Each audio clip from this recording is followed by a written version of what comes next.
Welcome into a brand new episode of A Whole New Ball Game.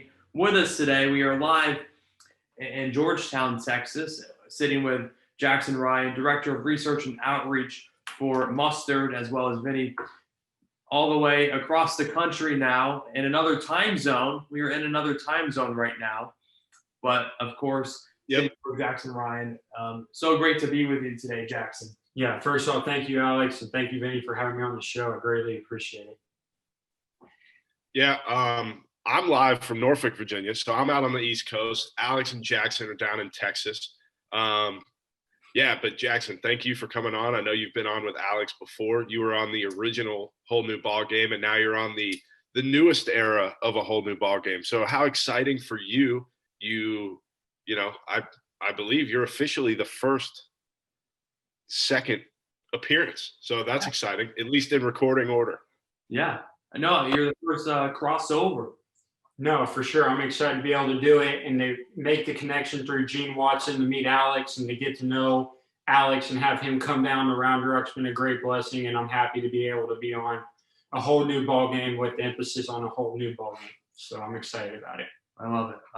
And like we mentioned, Director of Outreach and Research for Mustard, and it's a great app. We talked about it in more depth earlier, but can you kind of explain? Let's say, Jackson, I'm a baseball fan. I hear Mustard, or let's say I'm a pitcher, and I hear Mustard for the first time, and I ask you, what is Mustard? What are you going to tell them? Basically, I'd first off explain how Tom House, with his 40 years of collecting data, working with my grandfather, Randy Johnson, Drew Brees, Tom Brady, is basically creating an app for kids to help them develop and to keep playing the game longer. Most kids stop playing the game at 13, 14 years old, whether it's football, baseball, you name it, because they're not having fun. So what Mustard will do is it'll allow kids to get better with their mechanics as well as having fun playing the game. So with the pitcher, there's 9 mechanical variables that a pitcher has, and what it'll be able to do through artificial intelligence is explain to you, okay, these are the type of drills you need to fix with your hip shoulder separation or your torque separation, and to be able to get the most out of your body to contribute to velocity, because some amounts legs are going to contribute to velocity, some it's going to be your arms. And so basically give you the necessary tools that Tom's been giving to elite athletes and the college athletes, that you can have with an app on your phone with your parents filming you. Mm-hmm. Now, how long has Mustard been around? Not very long. I want to say probably about a year and a half now. But did you come on originally, or did you come on a little bit later? I came on a little later. So Tom actually called me. I just checked in to, see how he was doing, because I'm back with my grandfather being with the Rangers. That's how he knows Tom. And so I just checked in, and they asked me to come on board and basically help get more coaches and athletes from the South and from Texas, really, to be honest, to use this app and to be able to, get more people using it across the whole United States, not just in the West Coast or the East Coast, but to get more people in Texas as well. You keep mentioning your family, and we didn't mention it in the beginning of the episode, but just so everyone knows, your grandfather, Hall of Famer, probably arguably the greatest pitcher potentially of all time, Nolan Ryan, and your father, Reed Ryan. What has it really been like just being a part of just this family and getting the opportunity to now you create your own legacy in the game of baseball? No, it's been great to be able to learn the game of baseball and the game of life, really, from my grandfather and from my dad, and to be able to ask them any baseball question or any business question about the game. We're just like any other family. We watch the World Series and we talk about, why isn't the guy doing a hit and run? Why are they not taking out this certain pitcher so that you can face a guy that's right-handed, but he has a right-handed sinker of 95 miles an hour, so it's down and in. You're getting the 6-4-3, 5-4-3 double play. So to be able to ask baseball questions to them and then to be able to grow and make connections in the game has been a real benefit. And it's all about relationships and getting, different people that I can know to help me get to where I want to be someday. So with your grandfather being Nolan Ryan, who I'm sure whenever you talk to anybody, that's what they bring up to you, just naturally because of how good he was. And then with your father, Reed Ryan, kind of being in the front office of the game of baseball when it's becoming more new school. How are those conversations in your household when you see different things like Blake Snell getting pulled when he's about to go through the third time of the lineup? Like, what kind of conversations, because you're having a mix of old school mindset and maybe potentially new school mindset, having those conversations. So how is that at the house? No, it's good. You want to balance kind of analytics as well as going with old school baseball. So you, like at the time when Blake Snell, for instance, like he was cruising through the game. Yes, I know the numbers would say that, going through the third time the lineup may not be the best, but looking at the eye test and evaluating what he was going through, you could possibly argue that he could have stayed in that game. But I also feel like you got to know your people and know your players and know your personnel, because if you know your players and you know the type of people they are, and off the field as well, can only help you in those situations. So I feel like you got to blend in both the old school game as well as the analytics, because if a guy, say it's like a David Ortiz, he's going to pull most of the baseballs to the right side, I would put my second baseman in mid right field and have the right fielder a little back, so that you're having an opportunity to get the guy out. I would rather have David Ortiz, for instance, get a bunt single on me than hit a 3-run homer, and that's the difference in the ballgame. So, stuff like that, I feel like at the end of the day, you have to blend in new things. Yeah, I think one thing that bothers me with the new school, old school mindset is that it seems like both sides they just try to say that they're right. It's never a mix of the new school people think that the game should go new school. The old school people think it should stay and never really change. So I think you kind of have a great blend of, who you're around all the time, where you have and I'm not necessarily saying that your grandfather is all old school and your father is all new school. I'm just saying you definitely have a mix. And with the technology app that you guys are bringing to the table, that definitely lends you towards more of the technology side, which is cool too. So there's just a mix of different things. So kind of a different style of question. At what age did you know you were going to somehow work within the sport of baseball somehow? I mean, you didn't really have a choice probably, but were you ever thinking about branching out from baseball and doing something else, or has that always been the case? No, not really, to be honest. I love the game of baseball.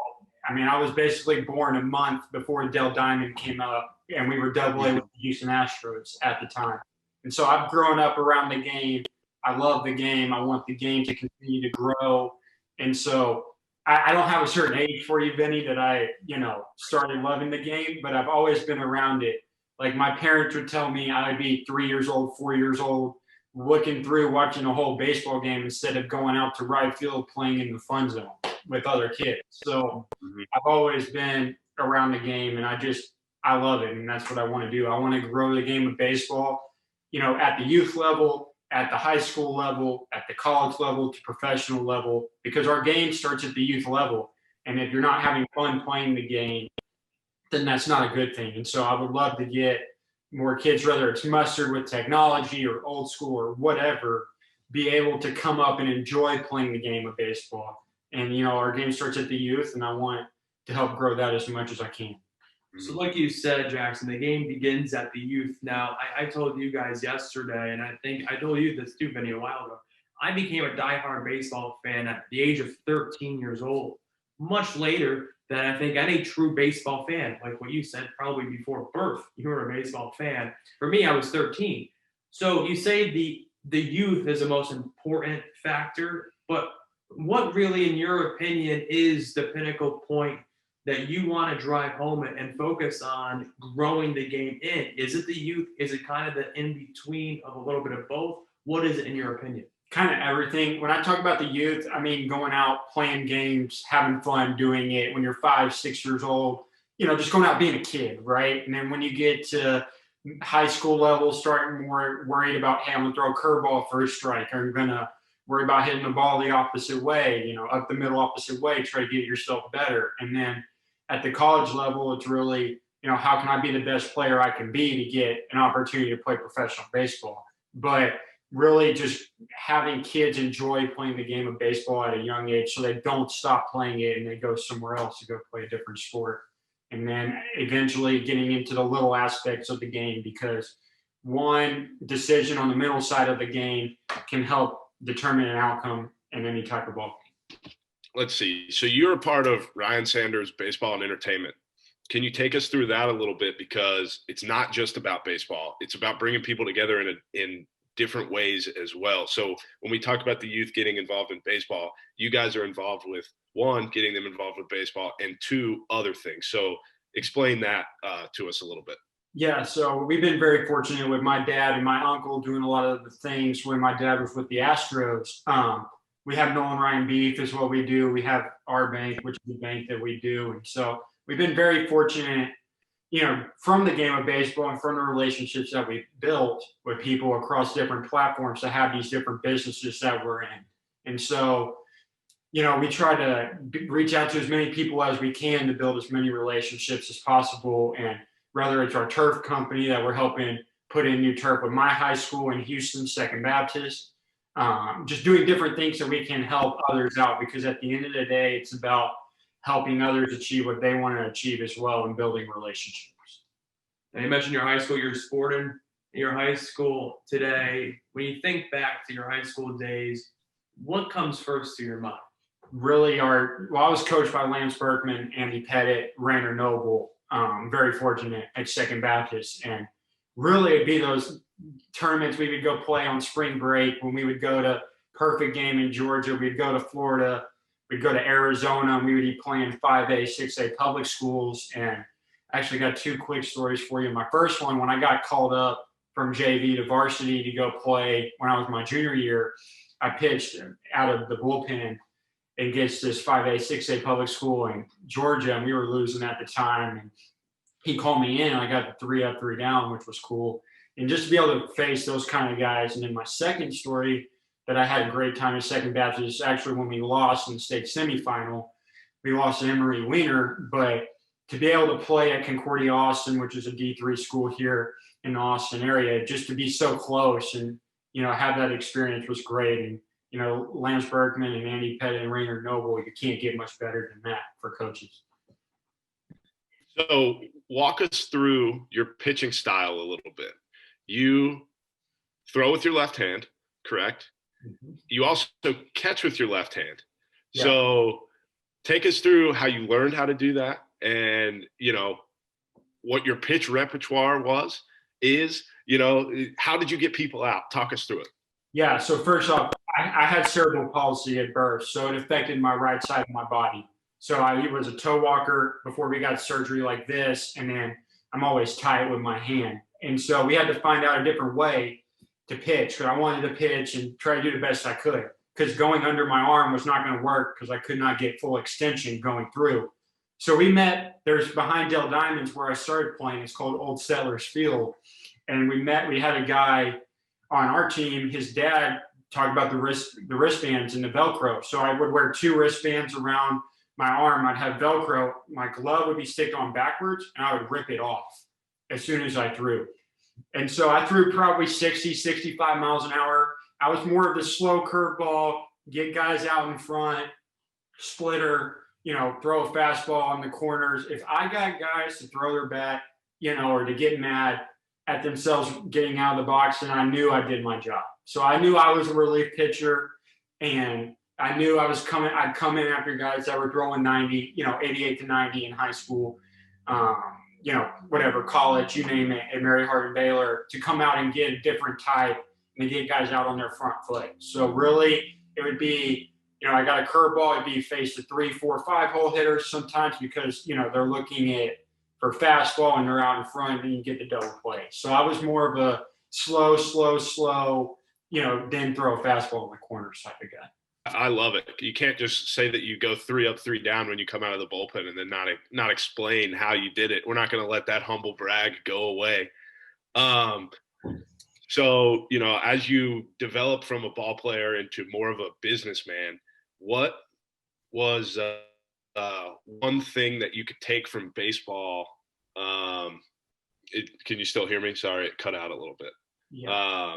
So just as going from baseball into business, what's one thing you could take from the game that has helped you in business? Probably the mental grind of it. Because baseball, even at the college level for D3, you're playing 3-4 times a week. We play a doubleheader Friday, one game, doubleheader Saturday, and get out of town. And so basically to know, hey, you have to go through this amount of games and this amount of weeks, you're playing 30, 35 games probably, for a season, probably taking that aspect and going into business and saying, okay, I know what guys are going through, even though it's at a lesser level at D3, I still know what the grind is for a baseball player to go through. And then to see also my dad, do what he did and my grandfather do what he did and my uncle play at TCU, I kind of have a background of, okay, I know what college guys are going through. I know what the pro guys are going through. And then also coach at the TCL, Texas Collegiate League this past year, and to build relationships with those guys, I feel like, yeah, mostly the mental grind of it. And I think the most surprising thing about you is you actually don't miss playing.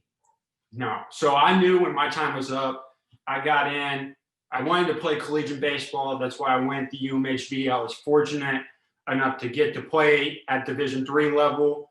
But after going through one season, I knew I was done. And I feel like if you're at peace with your decision to come in and say, hey, I did what I could do.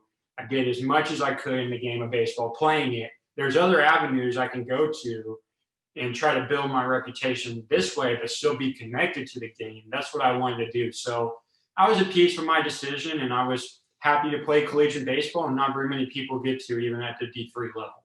So as a member of the Ryan family, you have it's unique to a third generation person like yourself that is in the public eye. How, and your grandfather's such a legend of the game. Then your father comes in, works in the game, works in a very successful front office. How did you build your own brand and kind of cast out from those shadows and create your own shadow in a sense of, becoming Jackson Ryan, not just, a part of the Ryan family? I think it's first off, building the relationships that my dad and my grandfathers had, and then being able to come in, for instance, Gene Watson or Tom House, and to be able to work with them and to see what they do on a regular basis. So therefore I can make other connections with people they know. I think it's more of, don't be in their shadows, get out and go out and do what you want to do. I want, my goal someday hopefully is to be a GM. I want to be a GM someday in baseball. And so if I can work, different levels of organizations and, see different things and go out to San Diego with Tom and go see camps that he does and build relationships, I feel like that's what I want to do. And, it's not being, hey, look at what my dad did and riding on his coattails. It's more, what can I do to make myself the most successful I can make myself on a regular basis? Now, do you think it's that Ryan mentality, or do you think it comes from something else?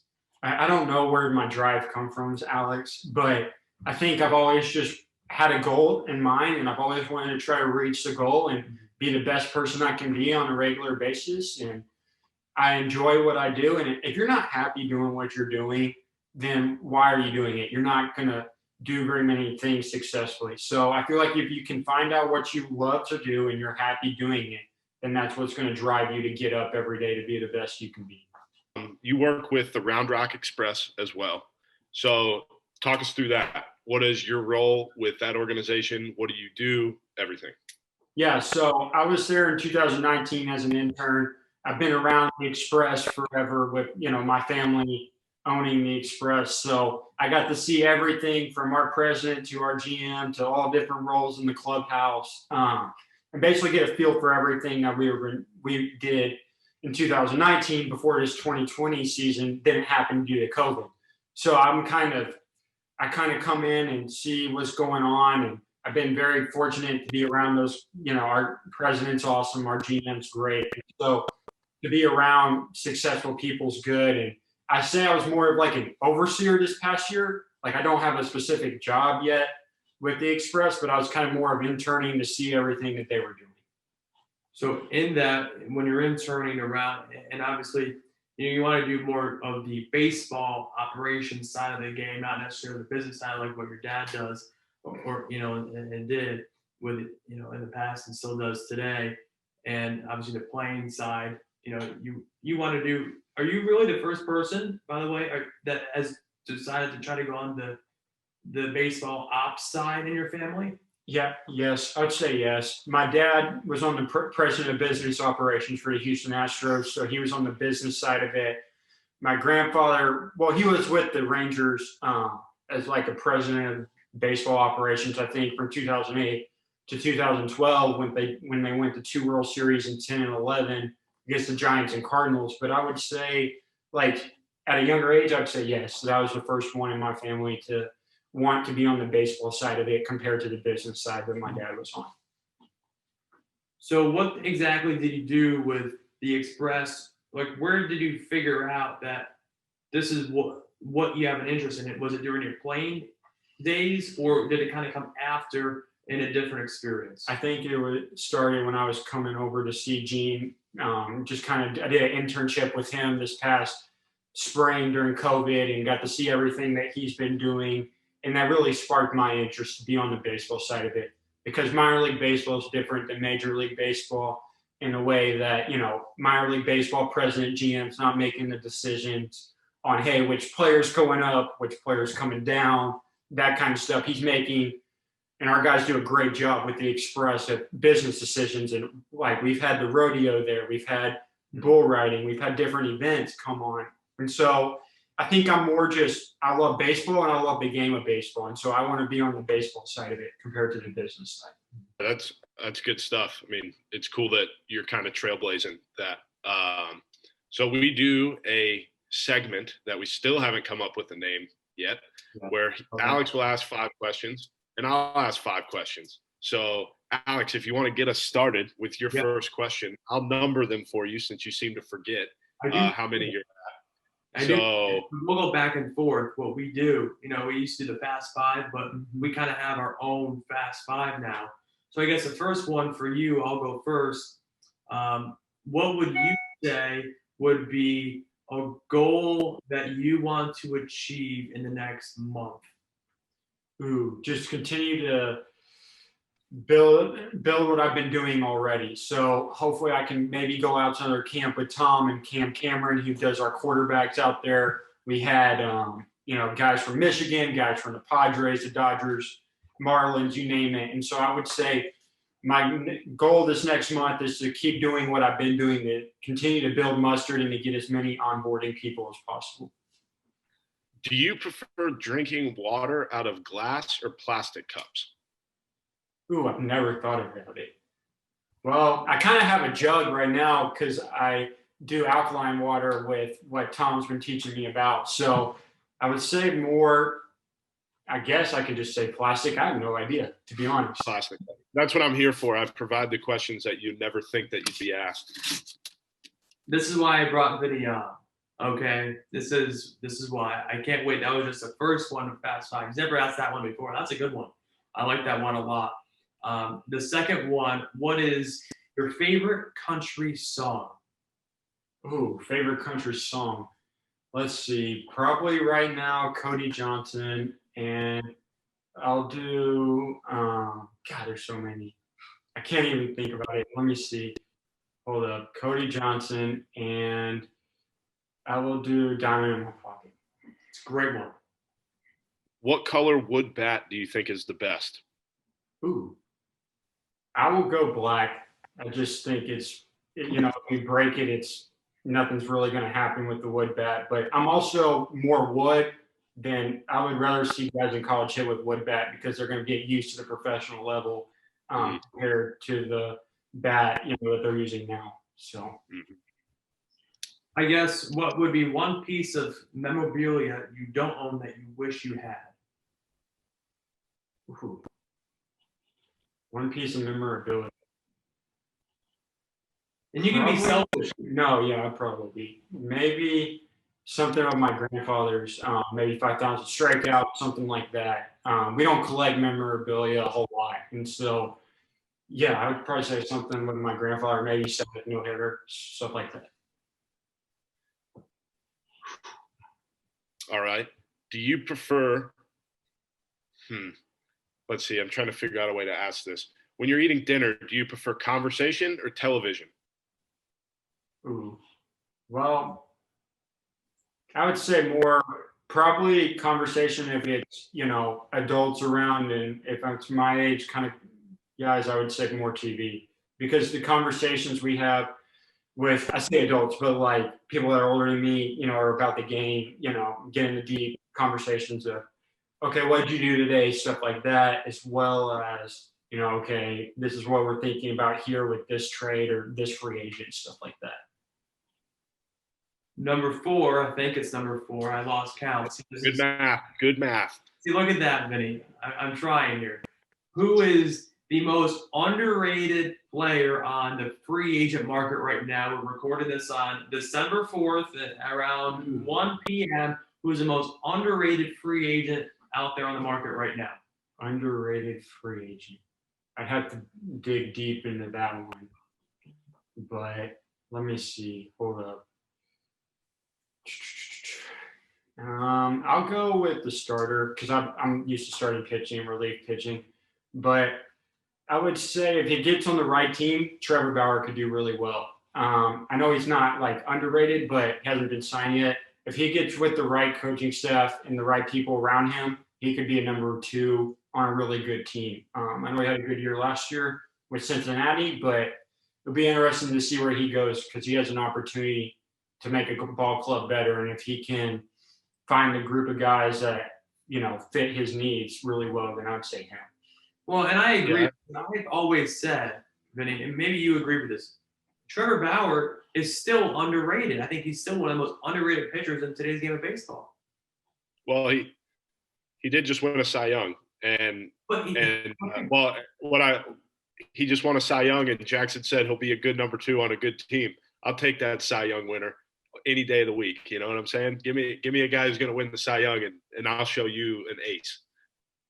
There you go. I mean, what I'm saying, if you could pair him like with New York, if you had Cole and him 1-2, like that's what I'm talking about. Like teams that have, a legit chance to win a world championship, he could be that piece that goes in and files in either a 1 or a 2 and can win you a world championship. Mm-hmm. So since you've worked with and around minor league baseball, what is the best promotional idea or something that a team has put on? Ooh, that's a tough one because there's a lot of good ones out there. I'll just keep it kind of simple, but I like the Dizzy Bat Race. You'll get 2 people that, are, have no idea what they're doing, and you think 10 seconds is not long, and then one's in, the infield and one's at the, in the dugout. So I'd probably say the Dizzy Bat Race. But if you're asking me like different things that happens, probably like the famous San Diego Chicken, the Birds are, Superstars, stuff like that comes out to minor league games. All right, I'm going to build off of that question because I like that one. Let's say it's a Friday. Hey, Alex, would you say that was a good question, Alex? Is that what you're saying? I would say that was an okay question. We're not at good level yet. I'm kidding, Vinny. I don't want to hurt your feelings on a Friday. We talked about this already. I know. But so I'm going to build off of Vinny's okay question.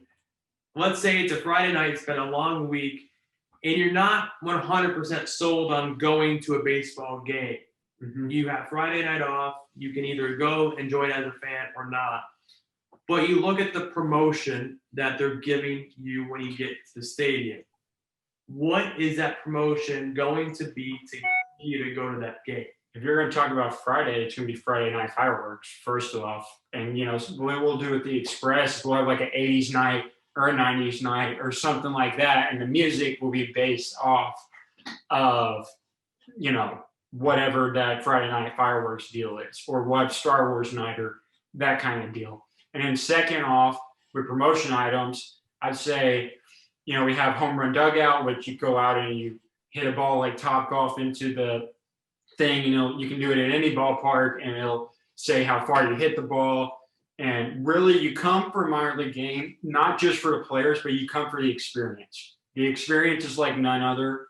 And so if you can get, or the bobblehead night or whatever, but if you're talking on Friday, I would go Friday night fireworks.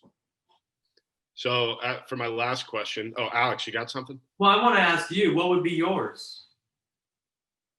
I don't know. Like, what was your If- like in Burlington? What was your favorite, either giveaway or like promotion night? We had dogs there one night. That was cool. The Burlington Animal Shelter came, and that got me fired up. Was that before or after Bear?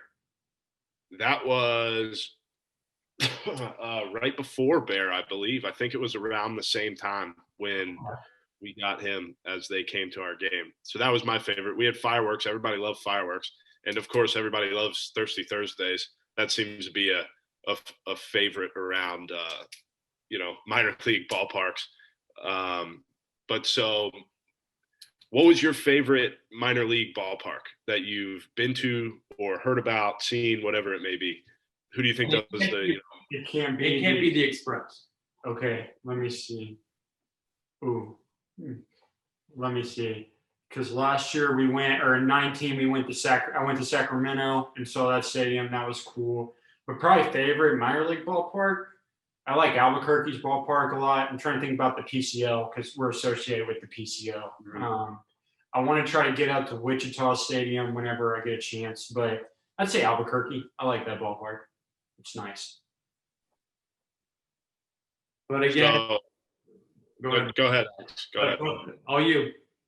I was just going to bring up what I always forget to bring up, Jackson. That's We what I want- want to bring up. Oh, okay, perfect. So I'll let you do it because you always. Yeah. Blow yourself up, Jackson. Where can everybody find you? Everybody knows now to look at the Mustard app. Go, everybody go download. If you've got, you youth baseball players, download the Mustard app. Get better. You just go get better. But for you, Jackson Ryan, where can everybody find you, subscribe to you, read you, everything? Tell us. Yeah, so Twitter would be Jackson Ryan 34. Same as Instagram. For those two, those are two that I mainly use. Why 34? Just because it's easy. 34, Nolan Ryan, my grandfather. So Jackson Ryan 34, and those would be the two main ones on Twitter and Instagram. Folks, that's consistency. The guy has Instagram and Twitter the exact same. You can follow them both at the same time. I urge everybody to go do it. I did it. So why not everybody else, And everybody should go follow Jackson. Everybody should download Mustard. Everybody. And we should make it huge. I appreciate it.